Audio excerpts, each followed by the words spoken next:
விசுவாசம் என்னை விட்டு போயிடுச்சுன்னா நான் என்ன பண்ணுவேன்? இந்த தோல்வி வர்றதுக்கு முன்னாடியே தோல்வியை குறித்த பயத்திலேயே நிறைய பேர் ஸ்ட்ரகிள் ஆகி கிடக்கலாம், நிறைய பேர் கட்டப்பட்டு கிடக்கலாம். ஆனால் ஆண்டவர் என்ன சொல்றாரு அப்படின்னு சொன்னா, இல்லை, தோற்கிறதையும் ஜெயிக்கிறதையும் குறித்து நீ என்ன பண்ணாத சொல்லுங்க. பக்கத்தில் ஒரு 3 பேருடைய கையை பிடிச்சி சொல்லுங்க, ஜெயிக்கிறதையும் தோற்கிறதையும் குறித்து நீங்க கவலைப்படாதீங்க. சக்சஸ் ஆகிறத குறித்து நீங்க கவலைப்பட வேண்டாம். ஆமேன்.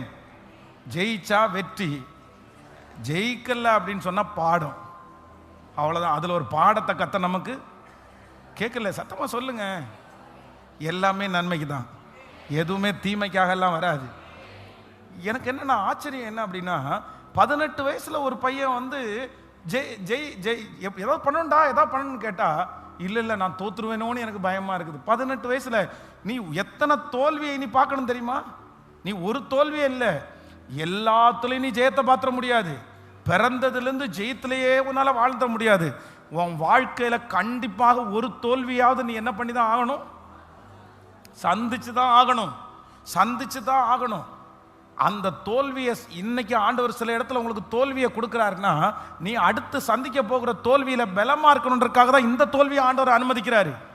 தோல்விகள் வரும், ஆனா அதற்கு பின்பாக அந்த தோல்வியை மறக்கிற அளவிற்கு வெற்றியை கொடுக்கிறதற்கு கர்த்தர் வல்லவராய் இருக்கிறார்.